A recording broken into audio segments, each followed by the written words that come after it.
रखिएगा अस्थाई, अस्थाई कोमा संक्रमण कालीन और विशेष बातें, अस्थाई संक्रमण कालीन और विशेष उपबंध, विशेष उपबंध।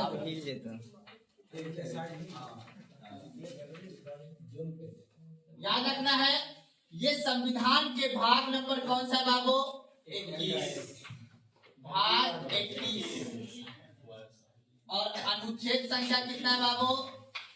369 से लेके 392 तक।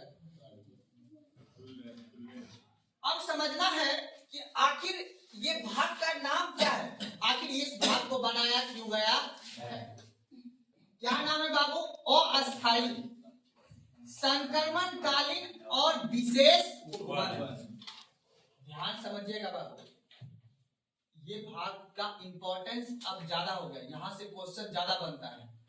कैसे आप पढ़ते होंगे मिलान क्वेश्चन में कि निम्नलिखित में से कौन सा अनुच्छेद किस राज्य के लिए दिया गया है, ठीक है? तो याद रखिएगा इसमें 3 वर्ड है, तो तीनों वर्ड को समझ लेना है। सबसे पहले कहानी स्टार्ट करना है कब से बाबू? 1950। कब से? 1950। 1950 में जब संविधान बन रहा था, मतलब लागू हो गया था, उस समय संविधान सभा के पास कई सारी चुनौतियां थी कि पीछे का जो कानून चलता आ रहा है, अर्थात संविधान लागू होने से पूर्व का जो कानून चलता आ रहा है, क्या उस कानून को स्थगित कर दिया जाए या उसे बंद कर दिया जाए, ये भी देखना था। उस समय के जो अधिकारी थे, या सुप्रीम कोर्ट का जज हो, या हाई कोर्ट का जज हो, या न्यायाधीश हो, मतलब सीएजी का अधिकारी हो, या संघ लोक सेवा आयोग, इससे पहले भी तो अंग्रेज का अधिकारी था। तो देश जब आजाद हुआ 1947 में, तो 1947 में जब देश आजाद हुआ, तो आजाद होने के बाद ये निष्कर्ष निकाला गया, क्या पहले से जो कानून चलता रहा था 1860 ईस्वी के आईपीसी इंडियन पिनल कोड के, अर्थात जो देश चल रहा था कानून व्यवस्था, क्या संविधान लागू होने के बाद वो भी चलेगा? नहीं। तो अब जवाब आता था, उसका जवाब कहाँ हमने लिखा? भाग 21। तो हमने लिखा कौन सा प्रावधान? अस्थाई, टेम्परेरी, मतलब ऐसा चीज जिसको हम क्या रखेंगे? अस्थाई। उसके लिए हमने प्रावधान दिया आर्टिकल 369 और 370। आप नाम सुने होंगे अनुच्छेद 369 और 300, भले ही अपने जानते हो, लेकिन ये तो जानते होंगे अनुच्छेद 370 जम्मू कश्मीर के लिए था ना। क्या था ये? अस्थाई। धारा 370 नहीं है, अनुच्छेद 370। अब एक बातें, अब ये दोनों आर्टिकल क्या है बाबू? अस्थाई। क्या है? अस्थाई का मतलब क्या हुआ? ये परमानेंट संविधान में नहीं है, ये क्या है? टेम्पररी है। अस्थाई रूप से जवाहरलाल नेहरू उसमें के जो प्रधानमंत्री थे, उस समय की ऐसी सिचुएशन थी जिन्होंने हमने ये दोनों आर्टिकल को जोड़ा गया। इसीलिए मैंने इस संविधान का भाग का शीर्षक ही लिखा है अस्थाई संक्रमणकालीन और विशेष उपबंध। अब आता है कि सर ये संक्रमणकालीन क्या होता है? तो ये संक्रमणकालीन का मतलब, संक्रमण मतलब क्या होता है? संक्रमण काल, अर्थात आजादी से पहले का जो काल था, आजादी से पहले का जो काल था, उसको हमने क्या उपाधि दिया? संक्रमणकालीन। मतलब कोरोना वाला काल, जैसे होता है ना वायरस वाला काल है, ये बहुत यहाँ पे लूटपाट होता था, तो अंग्रेज के कालखंड को हमने क्या बोला? संक्रमणकालीन। तो कहने का मतलब है इसे संविधान, ध्यान समझना, संविधान लागू होने से पूर्व का काल। क्या है बाबू? संविधान लागू होने से पूर्व का काल, अर्थात 371 से 378, इसके अंतर्गत ये प्रावधान आएगा। मतलब संविधान लागू होने से पहले जो कुछ अधिकारी थे या जो कानून था, वो संविधान लागू होने के बाद क्या वो बना रहेगा, या फिर उसमें कुछ परिवर्तन होगा, या फिर उसमें कुछ संशोधन करने की आवश्यकता है या नहीं है, वही आर्टिकल प्रावधान करता है। 372 से 378। कोई दिक्कत नहीं ना। अब बात आता है कौन सा बात बाबू? विशेष उपबंध। एक आर्टिकल आता है मेरा 371 से 371 जे तक, यानी हमारे भारत देश में कुछ ऐसे राज्य हैं जिसके तहत, जिसके लिए हमें विशेष उपबंध देना पड़ेगा, जिसको विशेष मतलब विशेष राज्य का दर्जा उसे देना पड़ेगा।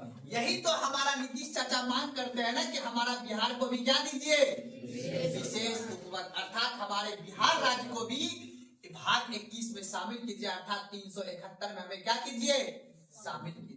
अगर हम 371 में शामिल हो जाएंगे तो हमारे राज्य को भी बहुत ज्यादा पैसा मिलेगा केंद्र से, ताकि हमारे यहाँ भी केंद्र विश्वविद्यालय खुले। केंद्र समझते हो ना, सेंट्रल यूनिवर्सिटी का प्रावधान होगा, यहाँ पे केंद्र विद्यालय बनेगा, एम्स बनेगा, अच्छा बड़ा बड़ा हॉस्पिटल बनेगा जो केंद्र सरकार के द्वारा बनाया जाएगा। इसीलिए हम विशेष राज्य का दर्जा का मांग करते हैं।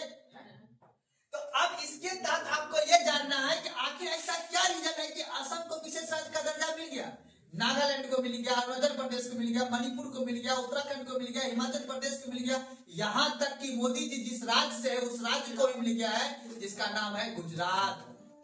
पूरा गुजरात को तो नहीं मिला है, लेकिन सौराष्ट्र और विदर्भ वाले जो क्षेत्र है, सौराष्ट्र का जो क्षेत्र है और कच्छ का जो क्षेत्र है वो गुजरात को मिला है। आर्टिकल 371, आर्टिकल 371 के तहत 2 राज्य को प्रावधान मिला है विशेष उपबंध, एक किसको, गुजरात को मिला हुआ है और एक किसको मिला है बाबू, महाराष्ट्र को मिला हुआ। याद रखना, गुजरात में 2 क्षेत्र है, एक कच्छ का क्षेत्र है और एक कौन सा है, सौराष्ट्र।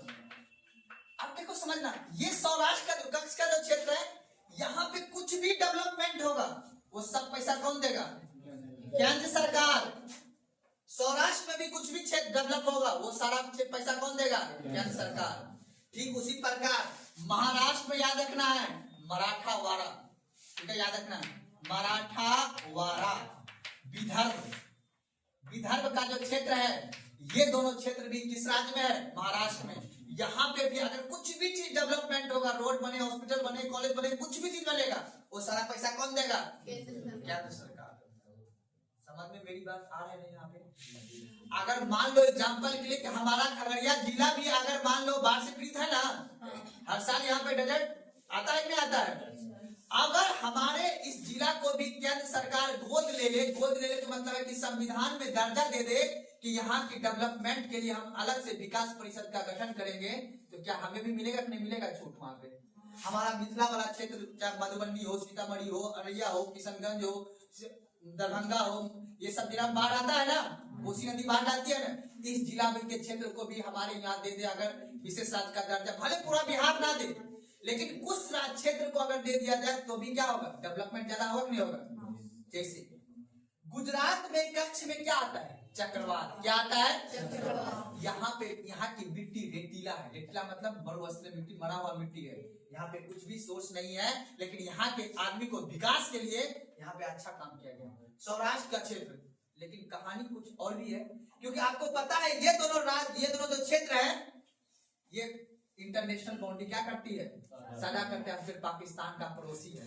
अगर यहाँ के आदमी को अगर हम खुश नहीं रखेंगे तो यहाँ का आदमी किससे मिल जाएगा, पाकिस्तान। वही गर्लफ्रेंड और बॉयफ्रेंड वाला बात। अगर पड़ोसी में, पड़ोसी ध्यान समझना, अगर ये दोनों क्षेत्र कहाँ पे है, गुजरात में, और ये सीमा से लगा हुआ है। जब मेरा देश जिस समय आजाद हो रहा था तो इन दोनों क्षेत्र जा रहा था कहाँ पे, पाकिस्तान में जा रहा था। तो पाकिस्तान में जब जा रहा था बाबू, तो याद रखना है कि इस वजह से हमने इसको क्या लोग दिया कि आप अपने देश में मिल जाइए, हम आपके लिए विशेष प्रावधान का काम करेंगे। तो ये वाला गुजरात का क्षेत्र है यहाँ पे, इसीलिए सुना बात को ना। और महाराष्ट्र को भी हमने दिया, महाराष्ट्र का विदर्भ और मराठा वाला क्षेत्र को।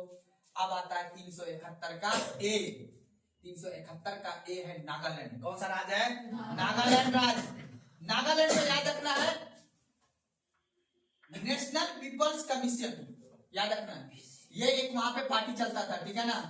उन्होंने मांग किया भारत सरकार से, अगर आप कोई भी कानून बनाइएगा ना तो उससे पहले आप हमारी संस्कृति को, हमारी सभ्यता को, हमारी भाषा को ध्यान में रख के ही आप कोई कानून बना सकते हैं।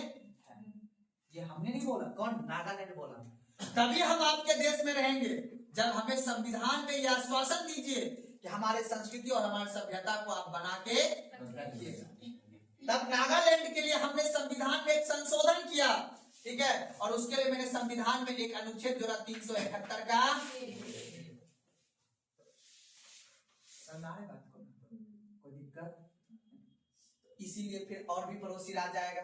तो आप पहले क्या करना है कि मोटा मोटी मैं आपको समझाने का ये काम कर रहा था कि हमारा संविधान का भाग 21 क्या कहता है, बस 3 शब्द, ठीक है ना बाबू।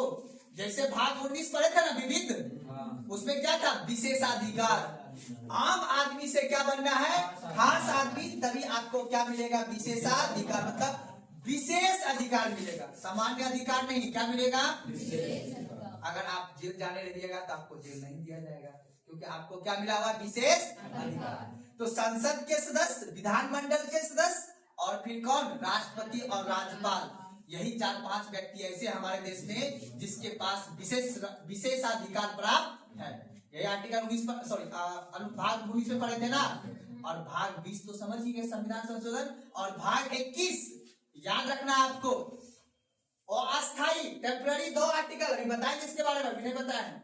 और संक्रमण कालीन, आजादी से पहले के काल को हम क्या बोलेंगे, संक्रमण कालीन। और विशेष उपबंध, अर्थात हमारे राज्य में कुछ ऐसे गरीब क्षेत्र होंगे, उसके लिए संविधान में हम क्या करेंगे, विशेष प्रावधान करेंगे, विशेष उपबंध करेंगे। यही में हम मांग कर रहे हैं, हमारे लिए भी पता है एक आर्टिकल है 371H, अभी बताऊंगा मैं। आंध्र प्रदेश के जनजाति ने यह मांग किया कि हमारे क्षेत्र में केंद्र विश्वविद्यालय खुलना चाहिए, तो खुलना चाहिए, उसके लिए संविधान में संशोधन किया गया।